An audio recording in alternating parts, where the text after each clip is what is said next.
신대원을 위해서 귀한 발전헌금 또 허락해 주신 것 감사합니다. 강단을 허락해 주신 우리 당회와 또 목사님에게 진심으로 감사를 드립니다. 오늘 우리에게 주신 시편 133편 134편의 말씀을 보면서 예배와 복이라는 제목으로 여러분과 함께 하나님의 은혜를 나누고자 합니다. 우리 시편 120편부터 134편을 보면 제목이 붙여 있습니다. 보시면 성전에 올라가는 노래라는 제목이 붙어 있습니다. 이것은 바로 구약 교회가 예배를 드리기 위해서 집을 떠나서 성전에 올라가면서 그리고 성전에 함께 예배를 드리면서 또 예배를 마치고 집으로 돌아오기 전에 함께 하나님을 찬양하며 부르던 노래가 바로 시편 120편에서 134편입니다. 지금 우리가 매주일 가까운 곳에 교회가 있어서 나오면 하나님께서 약속하신 대로 두세 사람이 모여 예배하는 곳에 함께 해주시겠다고 하는 그 약속에 따라 우리가 예배를 드리지만 구약 시대에는 하나님이 다른 곳에서는 교회를 짓지 못하게 하셨습니다. 우상 숭배가 심했기 때문에. 그래서 예루살렘에 성전을 건축하게 하시고 그곳에 임하셨죠. 그래서 일주일에 1년에 3번씩 모든 하나님의 백성이 성회로 성전에 나와 모여 예배를 드리라라고 그렇게 명령을 하셨습니다. 유월절과 오순절과 그리고 장막절이 되어지면 모든 사람들이 있던 곳에서 유대 전역에서 예루살렘을 향해서 올라왔습니다. 포로 시기 이후에는 포로로 살던 온 열방에 흩어졌다 살던 사람들이 오랜 여행 기간을 거쳐서 하나님을 사모하면서 예루살렘 성전으로 올라왔습니다. 그때 이분들은 이 구약의 성도들은 이 찬양을 부르면서 올라온 것이죠. 먼저 우리 시편 120편을 보면 이제 집을 떠날 때에 부르던 노래입니다. 성전을 향하여서 하나님의 얼굴을 바라면서 떠나면서 구약의 교회 성도들은 이렇게 노래했습니다. 우리 시편 120편 5절과 6절을 우리 다 같이 함께 읽겠습니다. 메색에 머물며 계달의 장막 중에 머무는 것이 내게 화로다. 내가 화평을 미워하는 자들과 함께 오래 거주하였도다. 여기서 메색과 게달이라 하는 것은 구약에 아브라함이 두 아들을 낳았죠. 이삭과 이스마엘입니다. 이삭은 언약의 자손이요, 이스마엘은 바로 언약의 자손을 대적하던 그러한 사람들이죠. 바로 이방 사람들을 대표합니다. 이 이방 사람들은 끊임없이 언약의 자손들을 괴롭히고 또 못살게 굴고 힘들게 한 것이죠. 오늘 우리 이야기하자면 바로 세상입니다. 우리는 세상 가운데 살면서 많은 어려움을 당하죠. 오늘 우리 성가대가 불렀던 찬송이 다 그것을 그대로 묘사하고 있습니다. 죄에 매여 고달파 주여 앞에 옵니다. 우리는 죄 많은 세상에 하나님의 백성으로 살아가면서 바로 살려고 하면 단식하지 않을 수가 없죠. 끊임없이 죄가 우리를 괴롭히고 우리가 세상에 영향을 미치려고 하지만 세상이 우리에게 영향을 미쳐서 하나님의 말씀대로 살기가 얼마나 힘든지 모릅니다. 이스라엘 백성들은 바로 이런 악이 넘치는 그리고 정의와 사랑을 모르는 이러한 사람들 가운데 살아가다가 죄 가운데 고달파다가 하나님께서 이제 부르셔서 그 하나님의 은혜를 바라보면서 내가 세상 가운데 사는 것이 화로다 하는 단식을 하면서 하나님의 도움을 바라면서 성전으로 올라간 것입니다. 사실 우리도 아침마다 주일 아침에 눈을 뜨고 교회를 향하여 나올 때 우리가 부르는 바로 노래도 이와 같아야 합니다. 정말 세상에 힘들고 어렵게 살고 죄에 매달려 고달프고 우리의 영혼과 육신은 너무나 비폐해졌고 하나님의 도움을 주시지 않으면 더 이상 하나님의 백성으로서 살아가기 힘들다 하는 그러한 단식을 가지고 주여 은혜를 다해 주시고 새 힘을 다해 주시고 우리에게 성령을 부어 주셔서 새 힘을 얻게 하여 주시옵소서. 그런 단식을 가지고 올라오는 것입니다. 우리는 이런 단식 가운데에 하나님이 주시는 복과 은혜와 평화를 갈망하게 되는 것이죠. 이런 단식을 하는 사람은 바로 하나님이 예배로 부르실 때 심령과 육체를 새롭게 하신다는 것을 믿고 그것을 바라며 하나님께 나아가는 것입니다. 이런 상한 심령, 하나님의 은혜를 갈망하고 예배의 자리로 나아가는 것이 바로 우리가 회복되어지고 하나님의 하늘로부터 은혜를 받는 그러한 출발점이기도 합니다. 오늘 상한 심령으로 나온 여러분들에게 하나님께서 이러한 은혜를 더해 주실 것입니다. 하나님의 도움을 갈망하며 성전에 올라온 하나님의 백성은 함께 예배를 드렸습니다. 그리고 하나님이 내려주시는 풍성한 은혜를 우리가 누린 것이죠. 그러면서 부르던 노래 가운데 하나가 오늘 우리가 읽은 시편 133편 말씀입니다. 제가 한번 읽겠습니다. 여러분들도 성경을 펼쳤으니까 한번 같이 보시기 바랍니다. 보라, 형제가 연합하여 동거함이 어찌 그리 선하고 아름다운고, 머리에 있는 보배로운 기름이 수염 곧 아론의 수에 물러서 그의 어깨까지 내림 같고, 헐몬의 이슬이 시온의 산들에 내림 같도다. 거기서 여호와께서 복을 명령하셨나니 곧 영생이로다 라고 그렇게 말씀을 하고 있습니다. 바로 이것은 바로 예배하는 자들이 받게 되는 복이죠. 그래서 하나님은 예배하는 자들에게 영육이 소생하는 그러한 복을 허락해 주십니다. 오늘 여기 보면 보배로운 기름이 수염 곧 아론의 수염에 흘러서 그의 어깨까지 내린 같고, 바로 대제사장의 아론이죠. 그게 그 아론을 대제사장으로 임직할 때에 머리에 기름을 부었습니다. 그럼 기름이 타고 오르면서 수염을 타고 오르고 온몸을 타고 흘러서 바닥까지 흘러내리는 것이죠. 이것은 바로 구약의 성령의 임재를 상징을 합니다. 기름을 부었지만 기름은 성령을 상징하는 것이죠. 바로 성령으로 충만하게 되는 것입니다. 머리끝부터 시작해서 발끝까지 성령의 기름 부으심으로 성령의 충만함에 젖는 그 모습을 보여주고 있는 것입니다. 바로 하나님이 예배하는 자들에게 성령의 은혜를 내려주시고 성령으로 충만케 하시는 그 기쁨을 지금 노래하고 있는 것이죠. 그리고 또 노래합니다. 헐몬의 이슬이 시온 산들의 내림 같도다. 헤르몬 산은 높은, 우리 백두산보다 조금 더 높은 산입니다. 이스라엘은 중동에 있는 메마른 곳이죠. 비가 잘 오지 않습니다. 그래서 오후 낮만 되면, 밤만 되면 모든 풀들이나 나무들이 생명을 잃게 되어지고 힘을 잃고 바싹 마르게 됩니다. 비가 오지 않으니까 열매도 제대로 맺지 못하죠. 그런데 바로 지중해에서 불어오는 바람이 높은 헬몬산에 부닥치게 되면 그것이 이슬이 되어서 아침마다 마치 비가 내린 것처럼 이슬처럼 내리는 것입니다.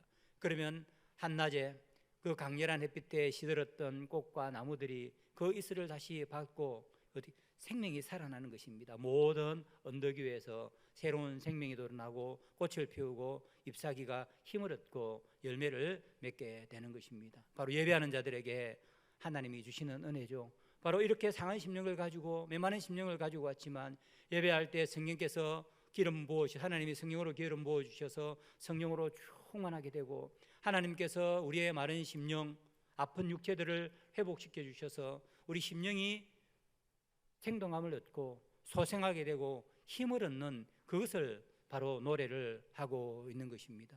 바로 이것이 하나님께서 예배하는 자들에게 내려주시는 복입니다.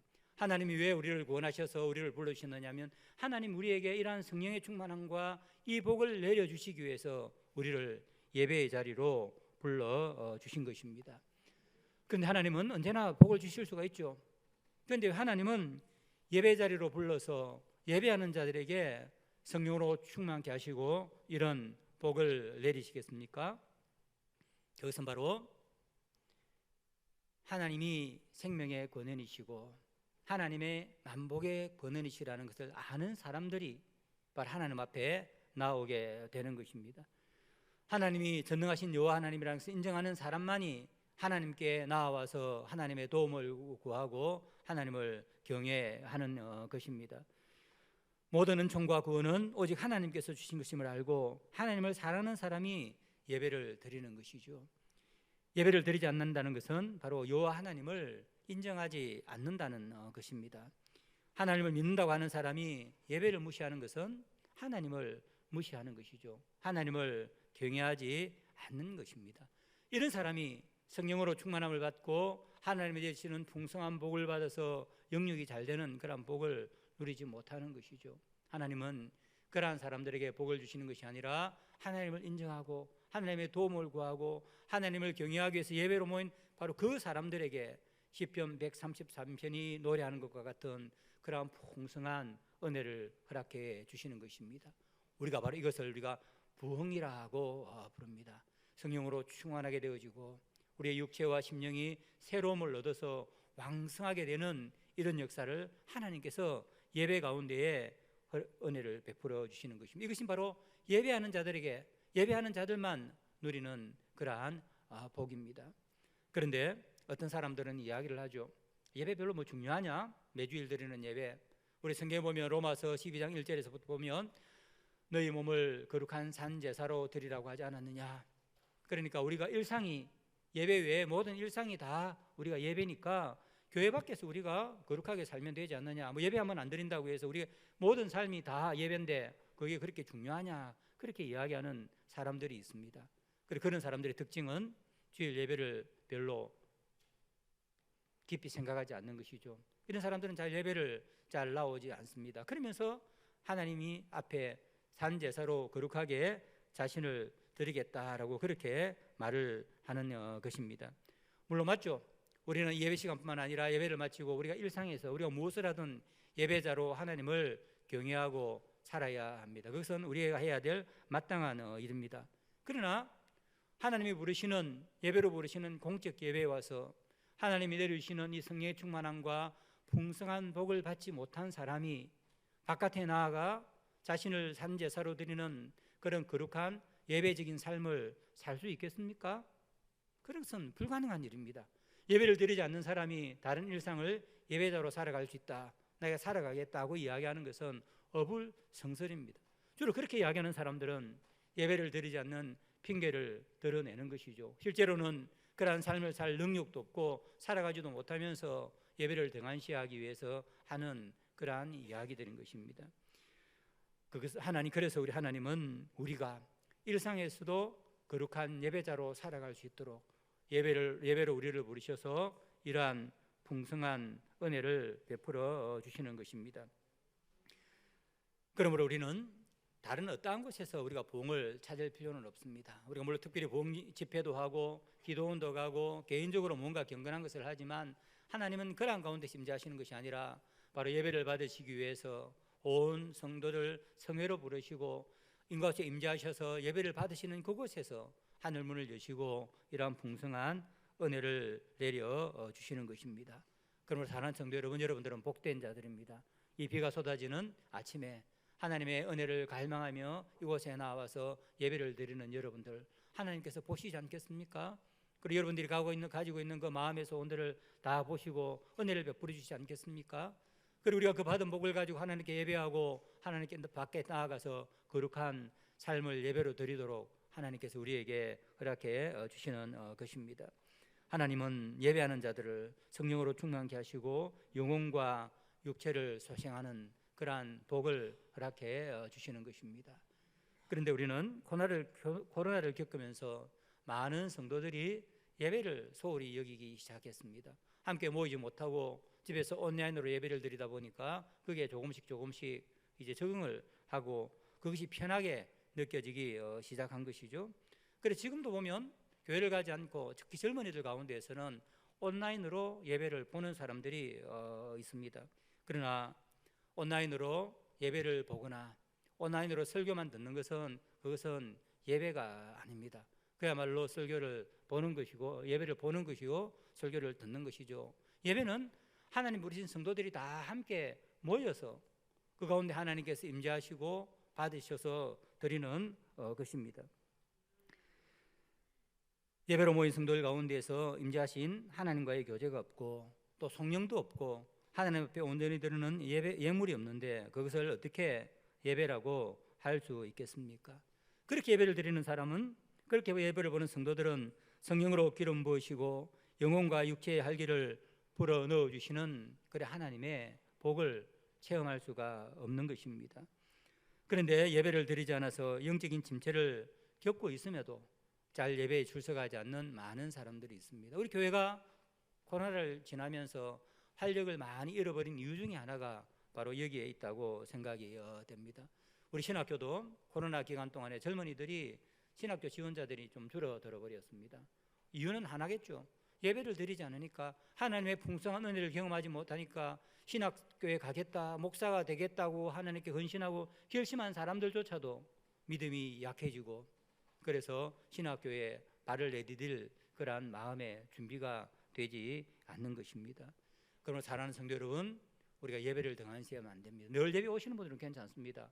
가끔 가다가 예배 오시는 분들은 예배를 놓치지 마시기 바랍니다. 그리고 여러분들만 예배 오시지 마십시오. 집에 가족이라든지 다른 우리 하나님을 믿는다고 하는 성도들이 교회 예배를 등한시하는 분들이 있으면 그분들을 강권해야 합니다. 여러분 함께 예배를 드립시다. 하나님 주신 은혜를 받고 여러분들의 심령의 부흥을 경험해야 합니다. 그래 여러분들이 복을 받고 그리스도인다운 삶을 살아갈 수 있습니다. 여러분, 그래서 강권해서 함께 예배로 모시고 오는 그러한 여러분들이 되기를 바랍니다. 우리가 마음과 정성과 힘을 다해 하나님께 예배드릴 때에 하나님이 그 예배를 기쁘시게 받으시고 성령으로 충만케 하시고 우리의 영혼과 육체를 소성시켜 주시는 것입니다.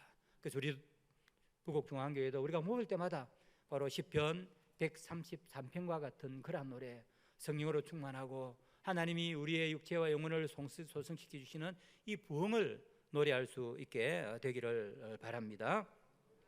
오늘 또 주신 말씀의 두 번째는 바로 복을 받아야 우리가 하나님께 나와서 예배할 수 있음을 알려줍니다. 하나님은 예배 가운데 임하셔서 성령으로 충만케 하시고 영혼과 육체를 왕성하게 하실 뿐만 아니라 예배를 마치고 돌아가는 자에게도 하나님께서는 다시 복을 선언하고 복을 내려주십니다. 시편 134편이 바로 그것을 노래하고 있습니다. 시편 우리 134편을 또 여러분 펼치니까 보겠습니다. 이렇게 노래합니다. 보라, 밤에 여호와의 성전에 서 있는 여호와의 모든 종들아, 여호와를 송축하라. 성소를 향하여 너희 손을 들고 여호와를 송축하라. 천지를 지으신 여호와께서 시온에서 내게 복을 주실지어다. 1절과 2절은 예배를 이제 다 마치고 성전을 내려가는 그런 성도들이 성전을 지키고 있는 제사장들에게 우리가 부르는 노래입니다. 우리는 떠나지만 여러분들은 성전에 있으면서 성소에서 여호와를 계속해서 송축하십시오라고 그렇게 찬양을 하죠. 그러면 3절의 말씀은 그 노래를 들은 제사장들이, 성전에 남아서 여호와를 섬기는 제사장들이 떠나는, 예배를 마치고 가는 성도들에게 바로 하는 이야기죠. 천지를 지으신 여호와께서 시온에서 내게 복을 주실지어다. 바로 축도를 하고 있는 것입니다. 예배를 다 마치고 돌아가는 그러한 성도들에게 제사장들이 하나님께서 명령하신 대로 축도를 하고 있는 것입니다. 우리가 성경에 보게 되어지면 하나님께서 모세에게 제사장이 예배 때마다 축도를 하라라고 그렇게 명령을 하셨습니다. 구약성경 민수기 6장 24절에서 27절에 그 내용이 기록되어져 있는데 제가 한번 읽어보겠습니다. 이렇게 축도하라라고 말씀하시면서 여호와는 내게 복을 주시고 너를 지키시기 원하며 여호와는 그의 얼굴을 내게 비추사 은혜 베푸시기를 원하며 여호와는 그의 얼굴을 내게로 향하여 드사 평강 주시기를 원하노라. 이같이 내 이름으로 이스라엘 자손에게 축복할지니 내가 그들에게 복을 주리라. 제사장이 마음대로 이렇게 기도하는 것이 아닙니다. 하나님께서 이렇게 예배를 할 때 축도를 하면 하나님께서 말씀하시기를 내가 반드시 그 축도한 내용대로 이스라엘 자손들에게, 예배한 사람들에게 복을 내리시겠다라고 그렇게 약속을 하신 것입니다. 이 약속의 말씀을 보면 너를 지키시기를 원하며 보호죠. 이 험난하고 죄가 가득하고 위험한 세상에서 우리 모두가 필요한 것이 무엇입니까? 하나님의 지켜주십니다. 방패처럼 우리를 지키시는 하나님의 보호가 있기를 원하죠. 두 번째로는 여호와는 그의 얼굴을 내게 비추사 은혜 베푸시기를 원하며, 얼굴을 비춘다는 것은 성경에 보면 호의를 베푸시는 것입니다. 하나님이 얼굴을 돌리신다는 말은 호의를 베푸시지 않는다, 돌보시지 않는다는 말이죠. 얼굴을 비친다는 말은 뭐냐면 생업이 번성하게 되는 것입니다. 은혜를 베풀어 주셔서 우리의 육신과 함께 우리가 하는 모든 생업을 풍성하게 되는 것을 말씀을 하죠. 마지막으로는 평강 주시기를 원하노라. 평강이라는 히브리 말로는 샬롬입니다. 이것은 그냥 마음에 좀 좋은 상태, 그냥 다른 걱정이 없는 상태 정도가 아닙니다. 원수들과 화해되고 하나님과 화해되고 아무런 걱정이 없는 그러한 하나님이 주시는 샬롬입니다. 이것을 하나님께서 허락해 주시겠다라고 그렇게 말씀을 하고 있는 것이죠. 이처럼 보호받고 우리의 삶이 풍성해지고 그리고 하늘의 그 평화를 우리가 누리는 것, 이것이 바로 모든 사람들이 다 갈망하는 것이요, 또 하나님을 섬기러 나온 우리들이 갈망하고 하나님께 구하는 것이죠. 이것을 하나님께서는 예배한 자들에게 주시겠다, 제사장들이 선포하면 그것을 내가 주시겠다라고 그렇게 약속을 하시고 그것을 주시는 것입니다. 이 축도는 예배를 마칠 때 했습니다. 레위기 9장 22절에서 23절에 보면 그것을 알려주는데 이렇게 말씀하고 있습니다. 아론이 백성을 향하여 손을 들어 축복함으로 속죄제와 번제와 화목제를 마치고 내려오니라. 무엇입니까? 다 마치고 화목제와 번제와 속죄제라는 말이, 오늘 우리 이야기하자면 예배를 온전히 하나님께 다 마치고 축도하고 내려왔다. 지금도 마찬가지죠. 우리가 예배를 다 마치고 목사님이 마지막 예배를 폐할 때에 축도하는 이유가 바로 여기에 있습니다. 예배한 자들에게 하나님이 복을 내려주십니다. 그런데 하나님은 왜 예배를 다 마치고 난 뒤에 복을 선언하고 복을 주시겠다라고 그렇게 말씀하셨겠습니까? 우리가 예배를 시작하기 전에 미리 복부터 받고 하면 얼마나 좋겠습니까? 오자마자 목사님께서 축도를 하고 하나님의 그 복을 받은 자들이 하나님께 예배하면 더 우리가 좋을 것 같은데, 하나님이 예배를 다 한 자들에게 복을 선언하면 내가 복을 주시겠다고 하는 이유가 뭐겠습니까? 그것은 바로 우리가 복을 받고 떠나서 다시 그 복을 가지고 다음 주에 하나님을 예배하도록 하기 위해서 우리에게 말씀하시는 것입니다. 이미 우리는 예배 나왔다는 것은 이미 복을 받은 자들입니다. 복을 받지 못하고 우리의 몸이 아프고 우리의 삶이 힘들고 하나님 우리를 보호해 주시지 아니하면 우리가 어떻게 하나님 앞에 이렇게 나와서 하나님을 온전하게 예배할 수가 있겠습니까? 우리에게 그런 복을 허락해 주셨기 때문에 우리가 건강하게 하나님을 갈망하면서 예물을 가지고 나와서 하나님께 예배를 드리고 있는 것이죠. 그래서 134편은 마지막에 이렇게 말씀하시는 것입니다. 그리고 이것을 우리가 134편에 보여주는 것이 뭐냐면 바로 송축하라는 말씀입니다. 1절에서 2절 보면 성도들이 성전에 남아서 하나님을 예배하고 성전을 지키는 제사장들에게 여러분들은 우리는 떠나지만 계속 하나님을 송축하십시오. 송축이라는 말이 있습니다. 그러면 제사장들은 떠나는 사람들에게 천지를 지으신 여호와께서 시온에서 내게 복을 주실지어다. 이 송축이라는 말과 복이라는 말은 사실은 같은 말입니다. 구약성경 히브리어를 보면 구약성경 히브리어로 쓰여져 있으니까 이것은 다 바락이라고 하는 말입니다. 그것을 똑같은 말을 하나님을 예배하고 경배할 때는 송축이다, 예배라 하는 말을 쓰고 바락이라는 말을, 그 하나님이 우리에게 주실 때는 그것을 뭐라고 쓰느냐 하면 복이다. 똑같은 바락을 예배, 송축 그리고 복이라고 쓰는데, 하나님 우리에게 주실 때는 그것이 복이 되는 것이요, 그 받은 복을 가지고 우리가 하나님 앞에 온전히 올려드릴 때는 그것이 예배가 되는 것입니다. 이처럼 똑같은 단어를 써서 송축과 그리고 복이라고 하는 말을 쓰는 것은 우리에게 주는 것이 있죠. 그것은 뭐냐면 바로 우리가 하나님으로부터 이런 복을 받아야 그 복을 가지고 하나님 앞에 다시 올려드릴 수 있다 하는 것입니다. 우리도 하나님 앞에 예배 드리는데 하나님께서 복을 주시지 아니하시면 우리가 어떻게 예배를 드리겠습니까? 우리가 그러한 놀라운 복을 받았기 때문에 그 받은 것을 가지고 다시 우리가 지금 하나님 앞에 드리는 것입니다. 그래서 하나님은 예배를 마치고 떠나는 우리에게 복을 허락해 주시면서 그 풍성한 복을 받아 그 열매를 가지고 다음 예배에 나와서 그 복을 나에게 예배로 성령으로 올리라라고 그렇게 지금 우리에게 복을 내려 주시는 것입니다. 하나님 먼저 복을 내려주시지 않으면 하나님께 예배할 수 없습니다. 하나님께 복을 받아야 그것을 가지고 다시 하나님께 나와 하나님께 예배하고 하나님의 이름을 높여 드릴 수가 있는 것입니다. 그래서 하나님은 예배를 마치고 돌아가는 자들에게 복을 선언하시고 그 복을 허락해 주시는 것입니다. 이것은 신약도 마찬가지입니다. 신약성경 에베소 1장 3절에 보면 사도 바울이 하나님을 찬양하는 이런 노래를 합니다. 찬송하리로다 하나님 곧 우리 주 예수 그리스도의 아버지께서 그리스도 안에서 하늘에 속한 모든 신령한 복을 우리에게 주셨다라고 그렇게 찬양을 하죠. 찬송하리로다. 이게 바로 신약 성경에는 말이 다르니까, 신약은 헬라어니까 율로기아라는 말을 씁니다. 찬송하리로다, 예배합니다, 성령 드립니다. 왜냐하면 신령한 복, 이때도 복이라는 말 쓸 때 율로기아입니다. 신약 성경도 똑같이 바로 복과 예배, 복과 성령 찬송을 동일한 단어를 사용을 하고 있습니다. 이처럼 바로 하나님의 말씀은 복과 예배 같은 단어를 사용하여서 하나님의 복을 받아야 하나님께 우리가 예배를 드릴 수 있다는 그 사실을 우리에게 알려줍니다. 이것은 너무나 당연한 진리이죠. 하나님의 보호와 호의와 평안을 얻지 못한 사람이 어떻게 하나님께 나와 예배를 드릴 수가 있겠습니까? 삼위 하나님이 예수 그리스도 안에서 베풀어 주신 구원의 은혜와 사랑을 받고 누리지 못한 사람이 하나님께 나와 신령과 진정으로 예배를 드릴 수가 없는 것입니다. 그럴 수 없습니다. 예배는 구경은 할 수 있지만 예배는 드릴 수는 없습니다. 바로 삼위 하나님이 부르시는 복을 우리가 먼저 받아야 바로 그 받은 복을 가지고 삼위 하나님께 나와 온전한 예배를 올려 드릴 수가 있습니다.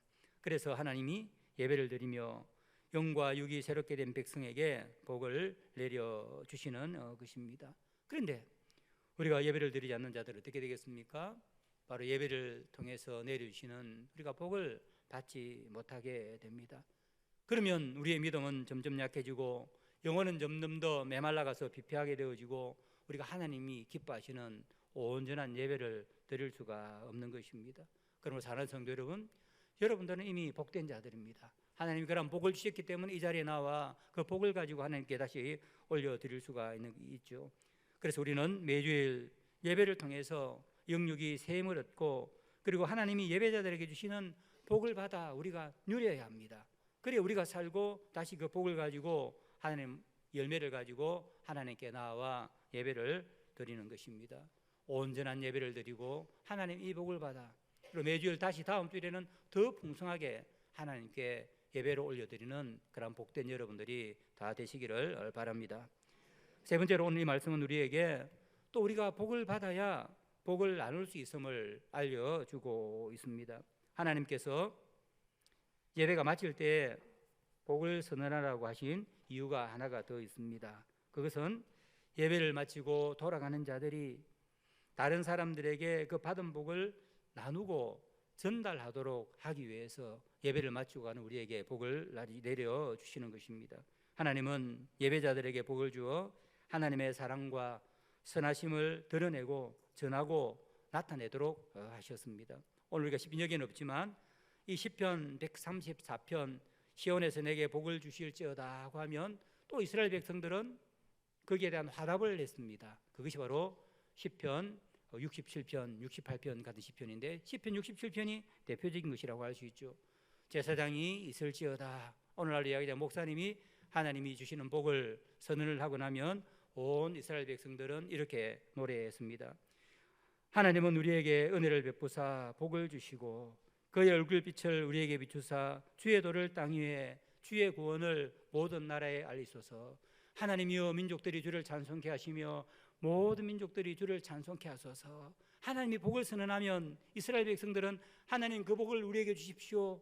그래서 주의 도가 땅 위에 주의 구원이 모든 사람들에게 알려지게 하십시오. 그래서 모든 민족이 다 주님을 찬송케 하십시오. 그렇게 하나님께 화답을 했습니다. 다른 이야기하면 이렇죠. 하나님 약속하신 그 복을 우리에게 주십시오. 그래서 우리가 복받은 자임을 알고 우리가 밖에 나갔을 때 사람들이 우리를 보고 하나님이 어떤 분인 줄 알고 그들도 하나님을 경외하고 우리처럼 하나님을 믿고 예배하는 자가 되게 하여 주십시오. 그렇게 하면서 그 복을 받아들였습니다. 바로 구약의 백성들은 하나님이 왜 자신들에게 복을 내려주시는가 하는 것을 잘 알았습니다. 선택된 민족이니까 우리만 먹고 잘 살면 된다. 그게 아니라 하나님이 우리에게 복을 주셔서 그 복을 나누고 하나님을 드러내고 다른 사람들도 하나님을 믿고 하나님 앞에 나와 예배드리도록 하기 위해서 그 복을 나누어 주라고 우리에게 이 복을 주신다 하는 것을 알고 축도를 하면 하나님 그 복을 주십시오.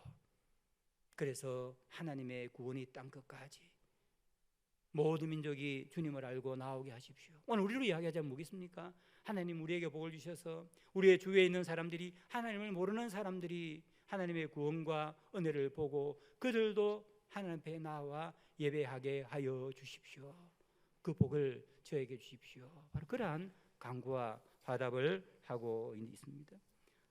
하나님은 우리에게 복을 주셔서 우리가 복이 되고 복을 나누어주는 그런 복된 삶을 살기를 원하십니다. 그래서 예배를 드리고 일상으로 돌아가는 우리에게 목사의 축도를 통해 복을 선포하고 그 복을 내려주시는 것입니다. 그런데 요즘 우리 그리스도인들은 많이 무력해진 것 같습니다. 자신 있게 복을 나눠주면서 사는 사람들이 점점 드문 것 같습니다. 예수 믿으세요. 가장 중요한 복은 그 복된 소식을 전하는 것인데 그거 하나도 제대로 못하는 사람들이 많이 있습니다. 특별히 가장 왕성해야 할, 누구보다도 자신감 있게 세상에 나아가 복을 나눠야 될 많은 그리스도인 청년들이 더 소극적이 되고 침체해 있는 것 같고 힘을 제대로 발휘하지 못하는 것 같습니다. 볼 때마다 무력하다 하는 느낌, 무기력한 그런 느낌을 받습니다. 왜 그렇겠습니까? 다른 여러 가지 이유가 있겠지만 우리가 예배를 온전히 드리지 못하니까, 하나님이 주시는 예배를 통해서 주시는 그 부흥을 경험하지 못하고, 그리고 하나님이 예배를 통해서 우리에게 내주신 복을 받지 못한 우리가 나아가서 어떻게 세상 가운데에 생동감 있게 자신 있게 이 복을 전할 수가 있겠습니까?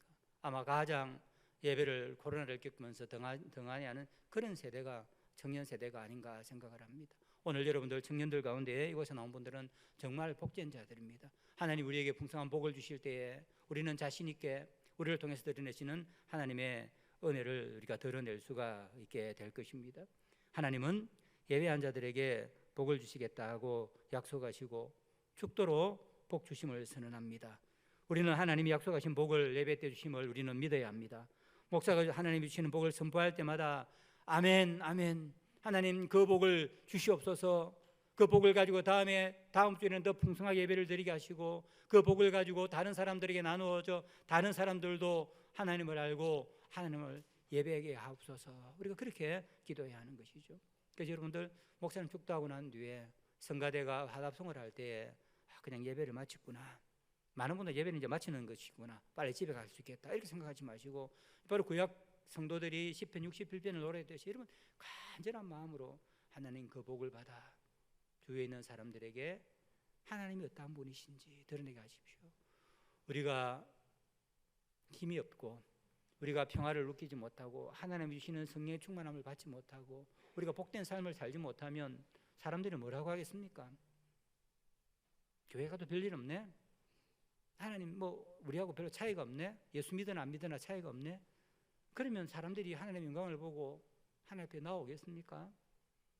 우리가 성령의 충만을 받을 뿐만 아니라 우리가 복을 받아 그런 복된 삶을 살게 되어질 때 사람들은 하나님이 계시는가 보다, 나도 저 사람이 믿는 하나님을 믿어야 되겠다. 그래서 우리가 전도할 때 기쁘게 우리의 말에 응답하면서 나오게 되는 것입니다. 그러나 사랑하는 성도 여러분, 바로 예배를 통해서 하나님 주시는 복을 마음껏 받으시기 바랍니다. 아멘으로 받으시기 바랍니다. 그리고 그 복을 누리시기 바랍니다. 그래서 그 복을 나누어주는 그런 복된 성도들이 되기를 바랍니다. 이제 마무리하겠습니다. 예배가 없으면 우리는 새롭게 되는 하늘문을 열려서 우리를 새롭게 하는 부흥은 없습니다. 예배가 없으면 복 주심도 없습니다. 예배로 부르시는 하나님은 거룩하시고 자비로우시며 그 하나님을 예배하는 자들은 복받은 자들입니다. 예배 부름을 받아 주님 앞에 나와서니 우리는 마음과 뜻과 힘을 다해 온전한 예배를 드려야 합니다. 우리 보니까 찬송도 힘차게 하죠.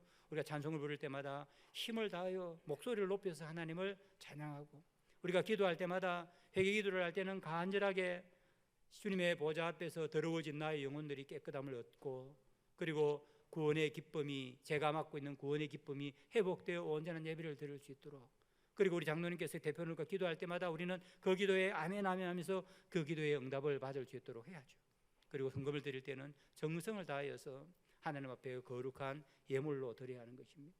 지금은 좀 안 좋아진 것이 하나 있습니다. 코로나를 지나면서 온라인 같은 게 생기면서 예배를 온라인으로 보내는 사람들이 제법 있는 것 같습니다. 그건 물론 하나님께서 받으시겠지만 그게 정말 우리가 정성을 담긴 것이라고 할 수 있을까요? 옛날에 우리 어른들은 너무 지나칠 정도라고 생각할 만큼 하나님 앞에 예물을 준비하고 왔습니다. 제가 아는 분들은 우리 어머니도 그러셨습니다. 은행에 가서 새 돈을 찾는다든지 없으면 다리미로 달에서까지라도 하나님 앞에 드리는 것을 어떻게 성의 없이 드릴 수가 있겠나. 정성을 모아서 하나님 앞에 드린 것이죠. 그 시절에 우리 교회들은 굉장히 흥황했습니다. 많은 사람들이 하나님을 찬양하며 하나님께 나오고 수많은 새로 믿는 사람들이 생겼습니다. 오늘 우리가 드리는 예배와는 좀 더 온도의 차이가 있었죠. 그런 것들이 우리 교회가 흥황해야 되는, 그리고 오늘 우리는 교회가 좀 더 정지되어 있는 이런 것과 차이가 없다고 할 수가 있겠습니까?